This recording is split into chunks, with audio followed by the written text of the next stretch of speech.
Hello, good morning to all. कैसे हैं आप सब? आई होप ठीक होंगे, सब पढ़ रहे होंगे, बेहतर होगा। क्लासेस को कंटिन्यू कीजिएगा और आज की क्लास में हम लोग नॉन फिनिटिव, जिसको डबल पार्ट्स ऑफ स्पीच कहते थे, नॉन फाइनाइट्स कहते थे, या हम लोग इसको वर्बल नाउन या इसमें पार्टिसिपल को पढ़े थे, इन्फिनिटिव को पढ़े थे, जीरेंट को पढ़े थे। उसी क्लास को कंटिन्यू करते हुए आज की क्लास में हम सभी लोग कुछ क्वेश्चंस की एक्सरसाइज देखेंगे जो कि वेरियस एग्जाम्स में पूछे गए हैं और कुछ पूछे जा सकते हैं। कुछ एक आइडिया लगेगा कि किस प्रकार से क्वेश्चंस बनते हैं और कैसे पास्ट ईयर्स एग्जाम्स में पूछे गए हैं। क्योंकि जितना पढ़ना आवश्यक है उससे अधिक आवश्यक है रिवीजन करना। ज्यादा पढ़ना नहीं जरूरी है, लेकिन जितना पढ़ा जाए उसका बार बार रिवीजन जरूरी है, तभी एग्जाम को क्रैक किया जा सकता है। आई होप आप समझ रहे होंगे। तो चलिएगा प्रैक्टिस करते हैं। आज का क्लास हमारा प्रैक्टिस का ही रहेगा, जिसमें हम लोग एक्सरसाइजेस को ही देखेंगे और पिछले 2 क्लासेज में हमने नॉन फाइनाइट्स को पढ़ा है। आज का प्रैक्टिस सेशन होगा। तो पहला क्वेश्चन देखिएगा बहुत ध्यान से, बहुत carefully. Having doing his A/work, Kishore went B/home with me C/no error D। क्या इसमें करेक्ट है बताइएगा। इसमें कौन सा इसमें ऑप्शन करेक्ट है, कौन सा साइन करेक्ट है? कह रहा है having doing his work Kishore went B/home with me C/no error D। इसको सेंटेंस को करना आप जानते ही हैं, पैटर्न हमने सिखाया है कि ऐसे क्वेश्चंस जो एरर बेस्ड होते हैं वे उल्टा चलते हैं, न कि सीधा चले। जब एग्जाम में हम लोग ऐसे क्वेश्चंस को करते हैं तो एक पॉइंट पढ़ने के बाद 2-4 वर्ड्स को तब ए ऑप्शन आएगा। तो जब OMR हम लोग भरेंगे तो अपोजिट चलता रहता है।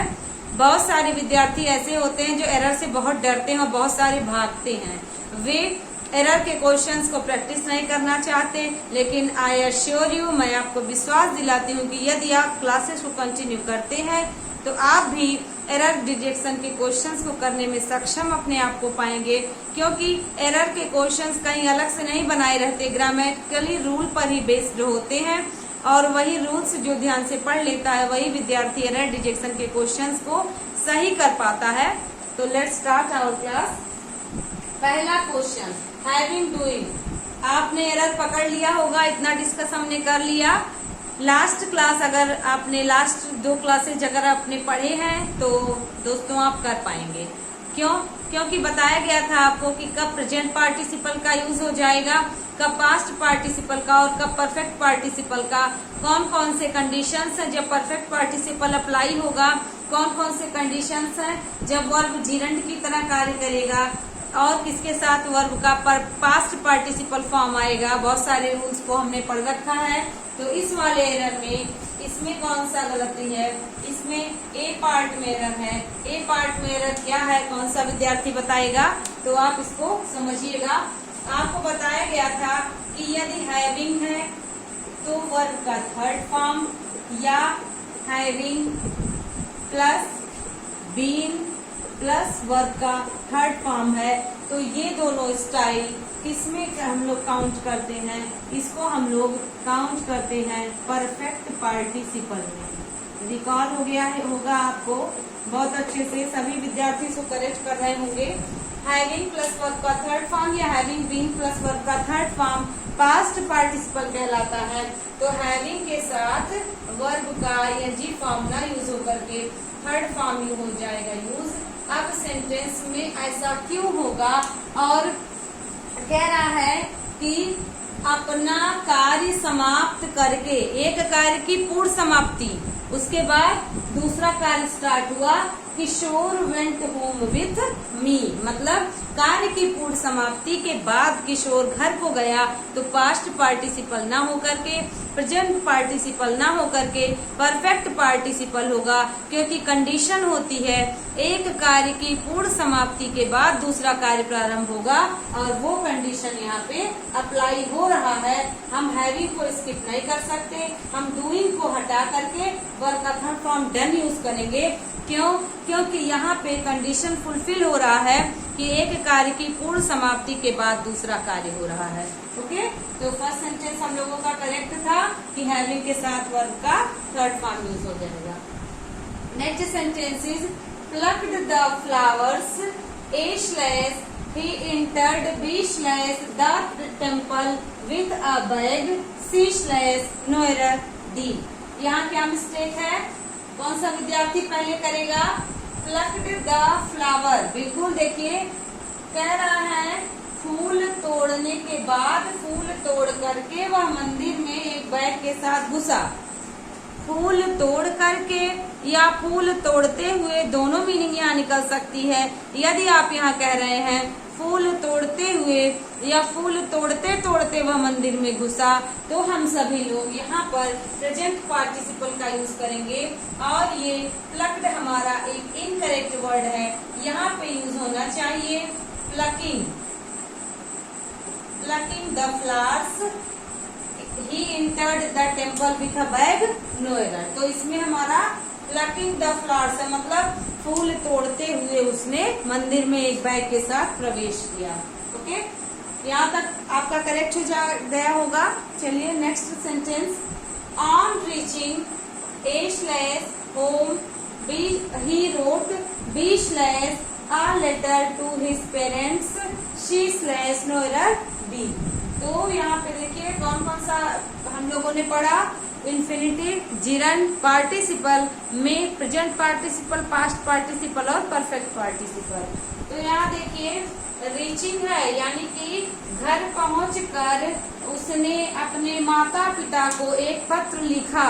यहाँ पर देखिए ये सेंटेंस हमारा आप ढूंढने निकल पड़े होंगे एरर कि चलो मैम ने दिया है तो एरर जरूर होगा, लेकिन इसमें एरर नहीं है। बहुत सारे सेंटेंसेस ऐसे होते हैं जो नो एरर वाले होते हैं, तो यहाँ पर भी नो एरर होगा, क्योंकि आपको बताया गया था कि प्रेजेंट पार्टिसिपल का प्रयोग एक कार्य की पूर्ण समाप्ति के बाद दूसरा कार्य नहीं, एक साथ दो कार्य, एक कार्य के तुरंत बाद दूसरा कार्य, और क्या हो जाएगा एक वर्ब की आवृत्ति। तो यहाँ पे देखिए कुछ भी ऐसा दिमाग बिल्कुल नहीं लगाना है, समझ लेना है। ऑन दिया है, ऑन का शाब्दिक अर्थ होता है पर, तो यानी कि घर पहुंचने पर उसने अपने माता पिता को पत्र लिखा, यानी विदाउट डिले ही started writing a letter to his parents. Okay, तो बिना देर किए हुए उसने घर पे पहुंचते ही उसने माता पिता को पत्र लिखा। तो पर आ रहा है प्रेजेंट पार्टिसिपल का यूज। यदि प्रेजेंट पार्टिसिपल नहीं मानते हैं तो ऑन प्रीपोजिशन है। After preposition we always use ING form of the verb. Okay, तो हम लोगों का ऑन रीचिंग होम ये करेक्ट है, इसलिए यहाँ पर ऑन को हटा देंगे तब भी सेंटेंस में कोई एरर नहीं है, ऑन को नहीं हटाएंगे तब भी सेंटेंस में कोई एरर नहीं है। So our answer will be no error. Okay, तो नो एरर वाला करेक्ट आंसर हो जाएगा। नेक्स्ट है I made him to do the project against his wishes no error D. इसमें कहाँ पे एरर है बताएंगे? I made him to do the project against his wishes और नो एरर डी। क्या इसमें एरर है? बिल्कुल काउंट किया, बहुत अच्छे, आपने बिल्कुल सही काउंट किया। क्या काउंट किया आपने? मेरे बताए हुए रूल्स को, और वो क्या था? वो था मेक, बिड, लेट, प्रॉमिस। ये ऐसे वर्ब्स होते हैं जो वर्ब के फर्स्ट फॉर्म को यूज करते हैं। इनके साथ टू का यूज नहीं किया जा सकता, इनके साथ जिरंट का यूज नहीं किया जा सकता, इनके साथ पास्ट और परफेक्ट पार्टिसिपल का यूज नहीं किया जा सकता। हमारा आंसर हो जाएगा ऑप्शन बी। ऑप्शन बी में एरर है, तो यहाँ पर इस टू को हटा देंगे। एक्टिव वॉइस में जब सेंटेंस को बोला जाता है तो हम टू का यूज नहीं करते हैं, लेकिन यही पैसिव वॉइस में जब हमने आपको पढ़ाया था तो हमने आपको बताया था कि पैसिव वॉइस में हम क्या कर सकते हैं? टू का यूज कर सकते हैं। याद करेंगे, आई मेड हिम लव, रिकॉल हुआ होगा एक्टिव वॉइस। इसका पैसिव वॉइस बनेगा he was made laugh। ध्यान आया? पैसिव वॉइस इसका ये करेक्ट है और एक्टिव वॉइस इसका ये करेक्ट है। तो पैसिव वॉइस में जब हम बोलेंगे तो यहाँ टू का यूज किया जा सकता है, लेकिन यहाँ पे कोई ऑब्जेक्ट नहीं है तो यहाँ टू का यूज कर सकते हैं। लेकिन अगर ऑब्जेक्ट होगा तो without to we always use verb first form of the verb. Okay, इसलिए ये हमारा एक्टिव वॉइस में हम पढ़ेंगे तो बिल्कुल भी करेक्ट नहीं होगा, टू का यूज यहाँ नहीं किया जाएगा। इसलिए हमारा इस ऑप्शन में बी पार्ट में एरर है, टू को हम हटा देंगे, डू सही है ना। आई made him do the project against his wishes, मतलब उसकी इच्छा के खिलाफ, उसकी इच्छा के विपरीत मैंने उससे प्रोजेक्ट को करवाया। पॉजिटिव वर्ब बताया गया था। पॉजिटिव वर्ब में क्या होता है? सब्जेक्ट से कार्य कराया जाता है। तो आई made him do this project against his wishes, मतलब उसकी इच्छा के विपरीत, उसकी इच्छा के खिलाफ, है ना। इस तरीके से हम लोगों ने इसको भी कर लिया।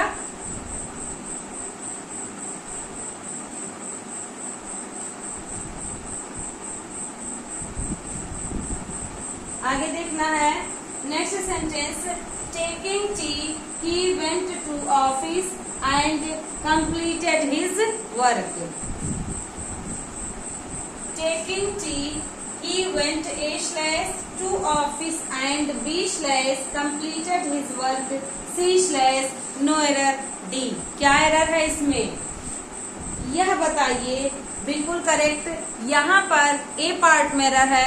कोई कप में चाय लेकर के ऑफिस नहीं जाएगा, चाय पीने के बाद ही जाएगा। एक कार्य की पूर्ण समाप्ति के बाद दूसरा कार्य हो रहा है, इसलिए यहाँ पे परफेक्ट पार्टिसिपल का यूज हो जाएगा। तो परफेक्ट पार्टिसिपल का यूज जब हो जाएगा तो चाय समाप्त करके, यानी कि पूर्ण समाप्ति के बाद, he went to office and completed his work, वह ऑफिस गया और अपना कार्य पूरा किया। इसलिए यहाँ पे टेकिंग टी ना होकर के क्या हो जाना चाहिए? Having taken T. क्लास आपने अच्छे से अटेम्प्ट की है, इसलिए आप इसको करेक्ट कर पा रहे हैं। Having taken tea, he went to office and completed his work। चाय को पूर्ण समाप्ति के बाद, उसने चाय समाप्त करने के बाद ही वह ऑफिस गया और वर्क को कंप्लीट किया। इसलिए हमारा इसमें ए पार्ट में एरर है। बाद वाला देखेंगे, नेक्स्ट वाला, I am looking A forward to meet B you soon C no error D। यहाँ पे एक पॉइंट नोट करिएगा, देखिएगा, with a view to और looking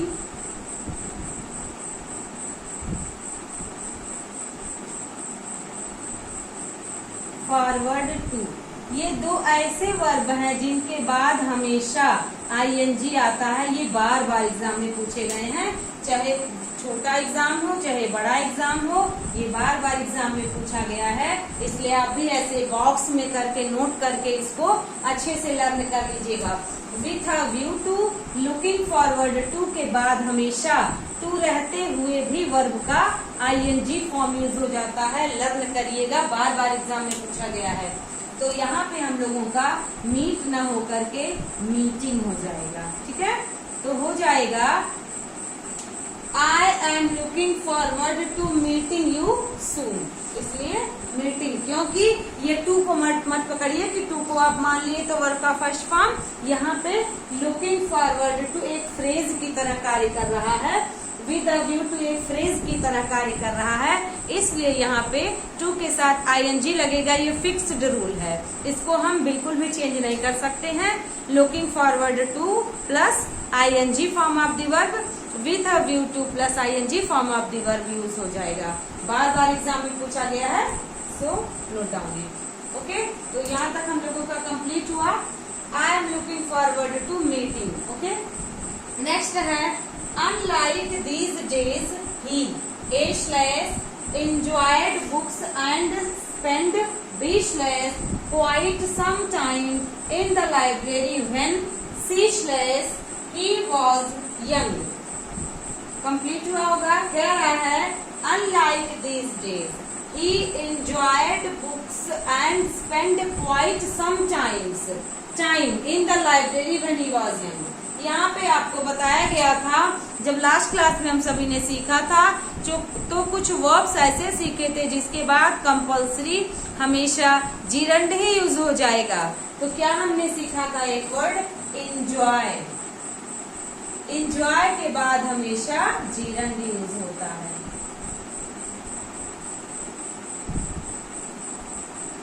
जीरंड यूज होता है एंजॉय के बाद। तो जब जीरंड यूज होता है तो स्पेंड गलत है, क्या होना चाहिए?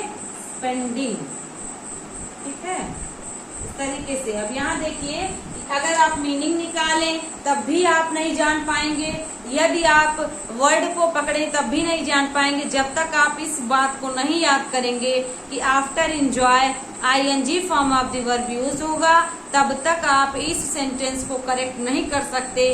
कहने का मतलब ये है कि लर्न करना बहुत ही आवश्यक है। ओके, तो यहाँ तक कंप्लीट हुआ। नेक्स्ट सेंटेंस देखिए, ऐसे भी क्वेश्चन आए हुए एग्जाम में। The ashless horse could run so further. Further मतलब आगे होता है। ठीक है, इसके बाद ऑप्शन टायर, दूसरा ऑप्शन टायर्ड, तीसरा option tiring, fourth option having tiring. तो कौन सा ऑप्शन करेक्ट हो जाएगा? थका हुआ। थका हुआ मतलब टायर्ड, पास्ट पार्टिसिपल, एडजेक्टिव की तरह। हॉर्स एक नाउन है, हॉर्स एक नाउन है और नाउन के पहले टायर्ड वर्ब का थर्ड फॉर्म, एडजेक्टिव की तरह। एडजेक्टिव की तरह, ठीक है ना? ये हम लोगों का हो गया करेक्ट। टायर्ड हॉर्स मतलब थका हुआ घोड़ा और आगे नहीं दौड़ सका, इसलिए हम लोगों का टायर्ड ऑप्शन करेक्ट हो जाएगा। आपको भी समझ आ रहा होगा। The dash soldiers was carried to the camp. घायल सिपाही को कैंप ले जाया गया। तो घायल सिपाही को कैंप ले जाया गया। वाउंड, ये वाउंड विंड होता है, WIND, चाबी देना वाला, उसी का थर्ड फॉर्म है, नहीं होगा। वाउंडिंग, ये भी गलत है। वाउंडेड और नन ऑफ दीज। वाउंडेड हमारा करेक्ट आंसर हो जाएगा और वाउंडेड का मतलब होता है घायल। यहाँ वाउंडेड की जगह पे इंजर्ड भी दिया जा सकता था। INJURED, इंजर्ड मतलब भी होता है घायल, इसका मीनिंग घायल। तो घायल सिपाही को कैंप ले जाया गया। ये सेंटेंस पैसिव वॉइस में दिया है। वॉज प्लस वर्ब का थर्ड फॉर्म पैसिव वॉइस होता है। ओके,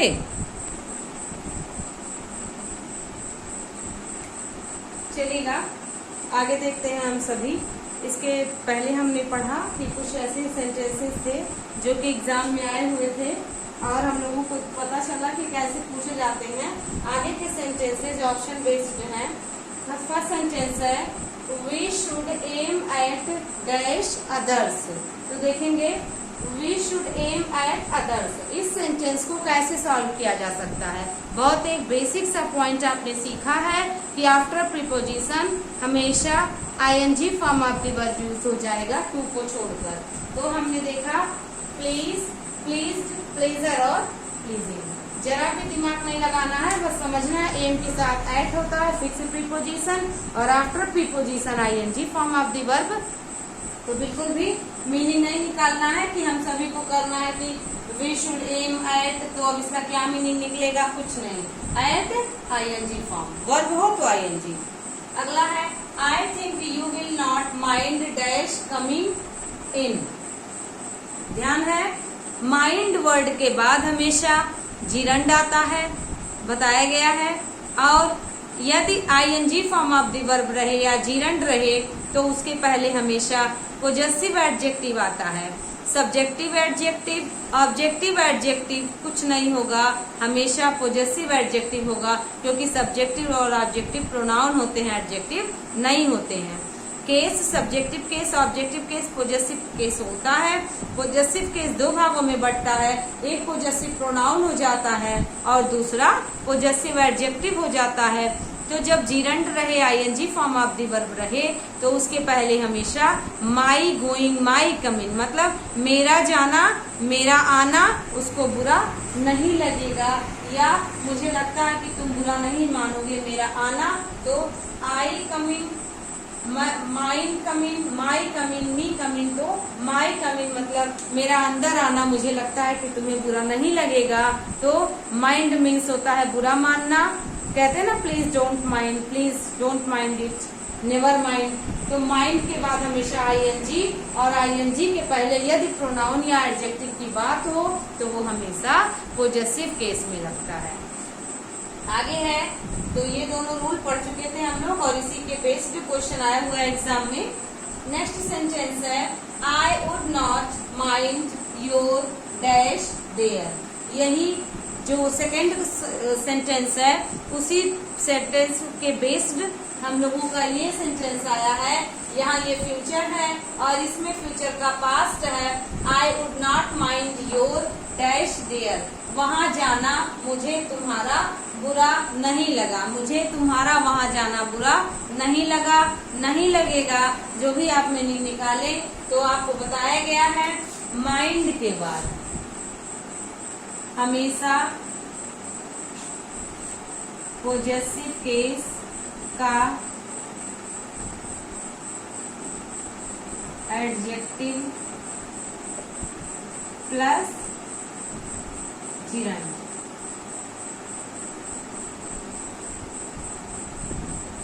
ठीक है ना, यहाँ पे देखिए I would not mind your visiting, चाहे इस तरीके से पूछे चाहे इस तरीके से पूछे, पॉइंट आपको यही ध्यान रखना है कि माइंड के बाद जो नाउन आएगा वो हमारा जीरंड रहेगा, वर्ब नाउन की तरह बन के नाउन आ जाएगा और उसके पहले पॉजेसिव एडजेक्टिव का ही केस लगेगा।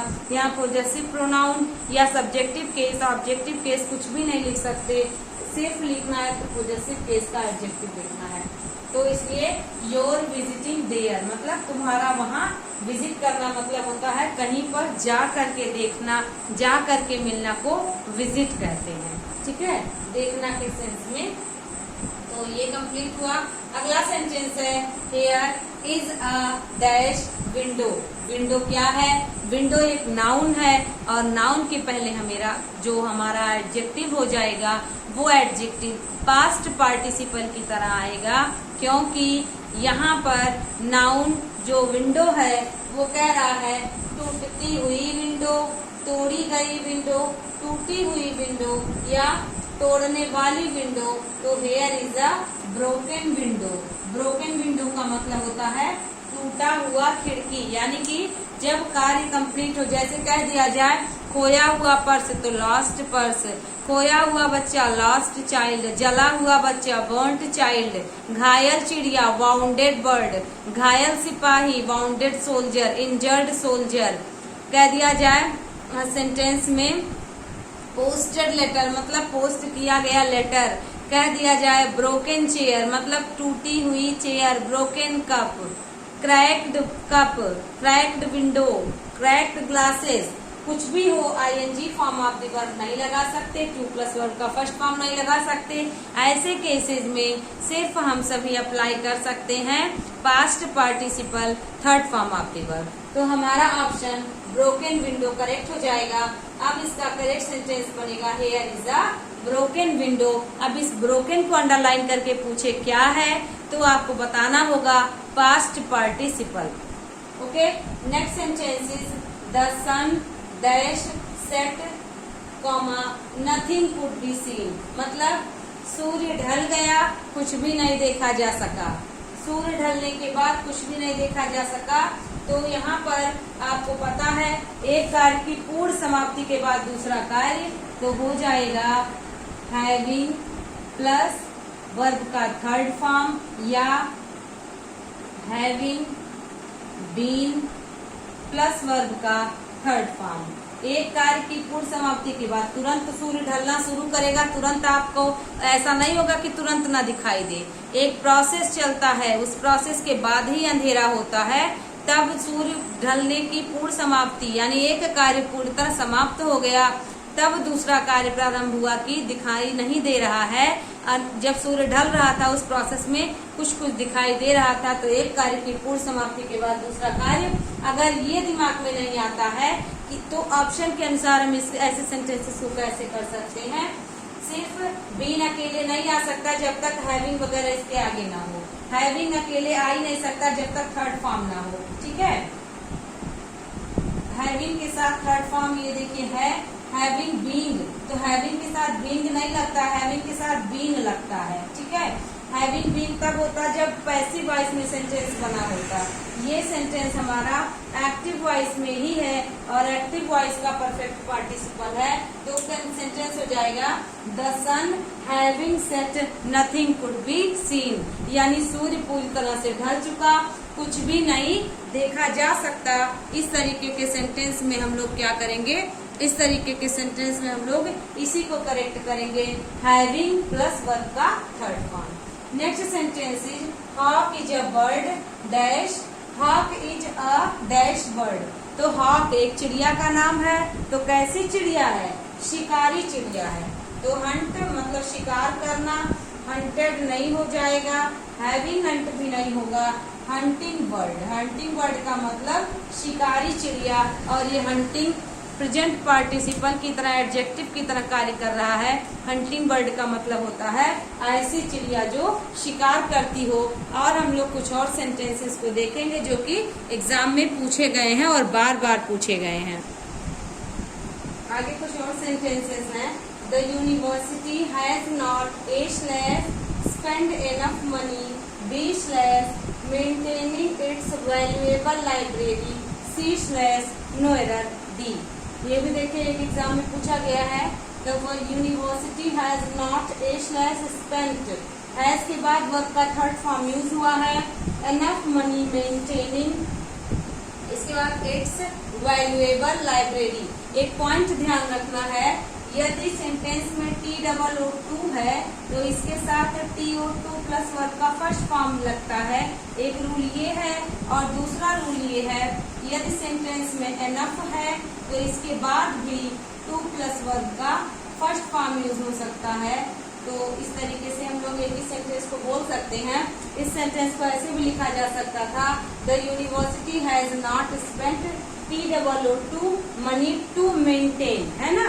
तो too money TOO money to maintain, या TOO को स्किप करके एनफ, इसके बाद क्या लिखते TO2 और मेंटेनिंग, तो मेंटेनिंग हट जाएगा और मेंटेनिंग के स्थान पे TO2 हो जाएगा और मेंटेन हो जाएगा।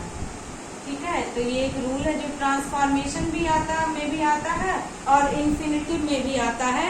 इन्फिनिटिव में एनफ के बाद TO2, TOO के बाद TO2, ये दोनों एक दूसरे से अटैच्ड होते हैं। इस सेंटेंस में पॉइंट को यही दोनों को ध्यान रखना है, एक एनफ के साथ TO2 प्लस वर्ब का फर्स्ट फॉर्म और TOO के बाद वर्ब का TO2 प्लस वर्ब का फर्स्ट फॉर्म। तो इन दोनों रूल को ध्यान रखेंगे तो इससे रिलेटेड क्वेश्चंस बार बार एग्जाम में पूछे जाते हैं। Do you mind help me TO2 B slash that task C slash no error D। इसमें क्या एरर है फाइंड आउट करिए। Do you mind A slash help me B slash that task C slash no error D। इसमें देखिए आपको बताया गया था यदि माइंड हो तो माइंड के बाद हमेशा ING लगेगा। तो यहाँ पे क्या सेंटेंस में एरर है, यहाँ पे हेल्प गलत है। हेल्प के स्थान पे क्या होना चाहिए, हेल्पिंग होना चाहिए। बहुत आसान है। तो पहला रूल हमने सीखा TOO प्लस TO2 या TOO ना रहे तो क्या रहना चाहिए, एनफ रहना चाहिए और एनफ के बाद TO2 रहना चाहिए। और दूसरा रूल है माइंड हो गया, एंजॉय हो गया, लव हो गया, डिसलाइक हो गया, कीप हो गया, स्टॉप हो गया, स्टार्ट हो गया, इन सभी के बाद हमेशा ING फॉर्म लगता है। तो यहाँ माइंड के बाद हमेशा ING फॉर्म लगता है, इसलिए हेल्प ना होकर के हेल्पिंग हो जाएगा। और यहाँ पे जो TO2 लगा है वो करेक्ट है, इसको 2 का प्रयोग उद्देश्य दर्शाने के लिए भी होता है, तो ये वाला 2 करेक्ट है। बट माइंड के बाद 2 नहीं लग सकता, माइंड के बाद वर्ब का फर्स्ट फॉर्म नहीं लग सकता, और माइंड के बाद क्या लग सकता है, तो जीरंड लग सकता है।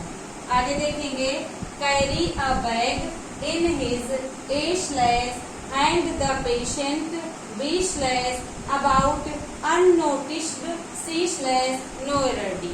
Carry a bag in his, carry a bag in his का मतलब है अपने हाथों में एक बैग को टांगे हुए उसने पेशेंट को अबाउट अननोटिस्ड मतलब ध्यान नहीं दिया। तो यहाँ पे कैरी अ बैग ना होकर के हम लोगों को प्रेजेंट पार्टिसिपल का यूज करना है, कैरीइंग अ बैग हो जाएगा। यानी कि बैग टांगे हुए अपने हाथ में द पेशेंट अबाउट अननोटिस्ड, इसलिए ये हम लोगों को कैरिंग करना होगा क्योंकि बैग नाउन है और बैग के पहले प्रेजेंट पार्टिसिपल का यूज करेंगे और हम लोग एडजेक्टिव की तरह वर्ब को यूज कर देंगे, इसलिए कैरिंग अ बैग हो जाएगा। आगे सेंटेंस है the doctor helps to reducing human sufferings by curing disease and improving health c/no error d। इसमें क्या एरर है? इसमें एरर है जो ये TO2 लगा है, इस टू के बाद वर्ब का फर्स्ट फॉर्म यूज हो जाएगा, इसलिए रिड्यूस हो जाएगा, रिड्यूसिंग नहीं हो जाएगा क्योंकि हेल्प के बाद टू लगा है और टू का प्रयोग सबको पता है ऑब्जेक्ट को दर्शाने के लिए। ऑब्जेक्ट का मतलब यहाँ पे वो वाला ऑब्जेक्ट मत समझिएगा सब्जेक्ट ऑब्जेक्ट वाला, ये ऑब्जेक्ट का मतलब है उद्देश्य वाला ऑब्जेक्ट, ठीक है। तो टू का प्रयोग हमेशा उद्देश्य दर्शाने के लिए होता है, ठीक ना। तो द डॉक्टर हेल्प्स, डॉक्टर मदद करते हैं किसके लिए? ह्यूमन की सफरिंग को इलाज के द्वारा रोगों को खत्म करने के लिए और उनको स्वास्थ्य को इम्प्रूव करने के लिए और उनके सफरिंग्स मतलब पीड़ा को रिड्यूस करने के लिए, मीन्स कम करने के लिए। तो इस तरीके से इस सेंटेंस का ये सेंस निकलेगा, ये मीनिंग निकलेगा। तो हम लोगों आज इस तरीके से हम लोगों ने नॉन फाइनाइट्स को थर्ड पार्ट में अच्छे से पढ़ा। First class, second class and third class non finites की बहुत ही इम्पोर्टेंट क्लास थी। अच्छे से नोट्स बनाइएगा, सारे क्वेश्चंस को ध्यान से लिखिएगा और ध्यान से समझिएगा। ये सारे क्वेश्चंस बस वर्ड को चेंज कर देगा, रूल्स नहीं चेंज करेगा और आपसे दोबारा किसी न किसी एग्जाम में ऐसे सेंटेंसेस की मुलाकात हो जाएगी। तो आज की क्लास यहीं पे कंप्लीट होती है। आई होप आपको बहुत अच्छे से कॉन्फिडेंस आया होगा, समझ आया होगा। आप क्लास को पसंद करिए और अच्छे से नोट्स बनाइए। नेक्स्ट क्लास के लिए तैयार रहिए। आज की क्लास कंप्लीट। Thank you.